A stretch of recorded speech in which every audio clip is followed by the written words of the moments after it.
Today breaking news, income tax छूट की limit 2.5 lakh से बढ़कर होगी 5 लाख। वित्त मंत्री देंगी खुशखबरी, यूनियन बजट 2023 नियमानुसार 2.5 लाख से ज्यादा की इनकम पर आयकर देने का प्रावधान है, लेकिन 2.5 से 5 लाख रुपए तक की इनकम पर बनने वाली टैक्स की राशि में वित्त मंत्रालय की तरफ से सेक्शन 87A के तहत छूट दी जाती है। यूनियन बजट 2023 एक्सपेक्टेशंस, नौकरी पेशा को इनकम टैक्स छूट के लिए यूनियन बजट का सबसे ज्यादा इंतजार रहता है। वित्त मंत्री निर्मला सीतारमण की तरफ से 1 फरवरी 2023 को आम बजट पेश किया जाएगा। इस बजट से सबसे ज्यादा उम्मीदें किसानों और नौकरी पेशा को है। फिलहाल इनकम टैक्स से छूट की लिमिट 2.5 लाख रुपए है, यानी 2.5 लाख रुपए सालाना तक कमाने वाले शख्स को किसी तरह का टैक्स नहीं देना होता।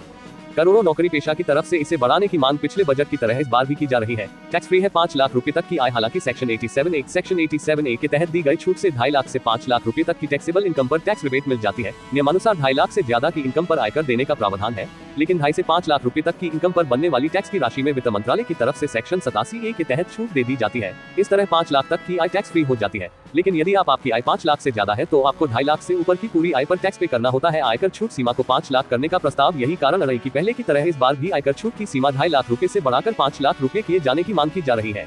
Associate chambers of commerce and industry of India ASSOCHAM की तरफ से सरकार को आयकर छूट सीमा को 2.5 लाख से बढ़ाकर 5 लाख रुपए किए जाने का प्रस्ताव दिया गया है। वित्त मंत्री की तरफ से यह मांग मानी जाती है तो आपके हाथ में पहले से ज्यादा पैसा आ सकेगा।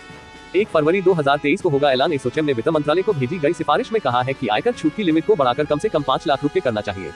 इससे आम आदमी के हाथों में खर्च करने के लिए ज्यादा पैसा बचेगा। इससे आम आदमी की खरीदने की क्षमता बढ़ेगी और बाजार में तेजी आएगी। वित्त मंत्रालय की तरफ से यदि आयकर पर किसी भी प्रकार का फैसला किया जाता है तो वित्त मंत्री इस पर 1 फरवरी 2023 को बजट पेश करने के दौरान ही ऐलान करेगी। क्या आयकर छूट बढ़ाना संभव? एसोचैम के अध्यक्ष सुमंत सिन्हा ने पिछले दिनों मीडिया से बातचीत के दौरान कहा था कि प्रत्यक्ष और अप्रत्यक्ष दोनों करों में उछाल से आयकर छूट की लिमिट बढ़ाने में मदद मिलेगी। एसोचैम के महासचिव दीपक सूद ने कहा कि ग्राहकों के हाथों में ज्यादा पैसा छोड़कर खपत को बढ़ावा मिलेगा।